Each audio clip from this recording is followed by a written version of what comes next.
Satu besar dia. Kaki juga panjang dia. Dia kena main atas kakak.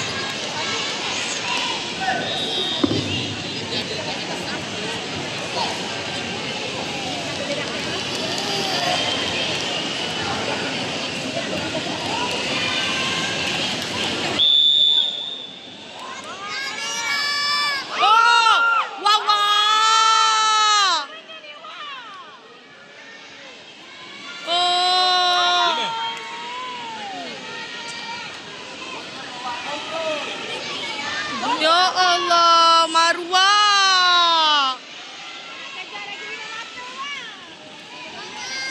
Astaghfirullahalazim. Tinggi sangat. Abang kejar balik. Yes, kalau dia tidak... Suara daripada arena 4 bagi meneruskan pertandingan PD 43, pertandingan ke-41 awal 1 Pradini Putra B Ryan Haziq pada PTM KLP bertemu Muhammad Kaim Afif bin Muhammad Talha daripada Dama Fighter A.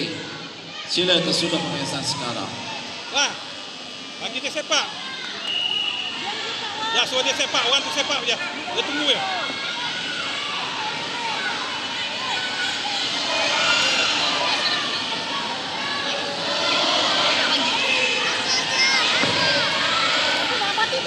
Kenapa mata tak naik?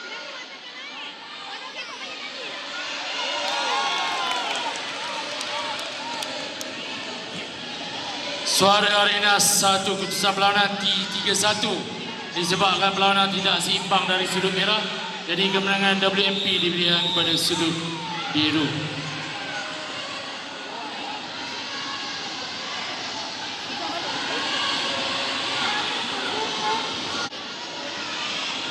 Nangis tak? Babak ni sepak kuat.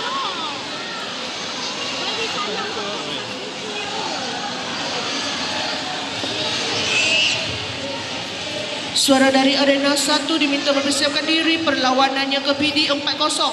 PD 40.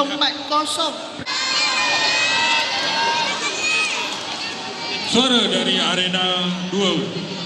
Dia ni memang sepak kuat. Pertandingan ini setelah dihitung sebanyak 10 kali, sudut merah tidak dapat meneruskan pertandingan, maka kemenangan teknik diberikan kepada sudut biru dengan kemenangan teknik.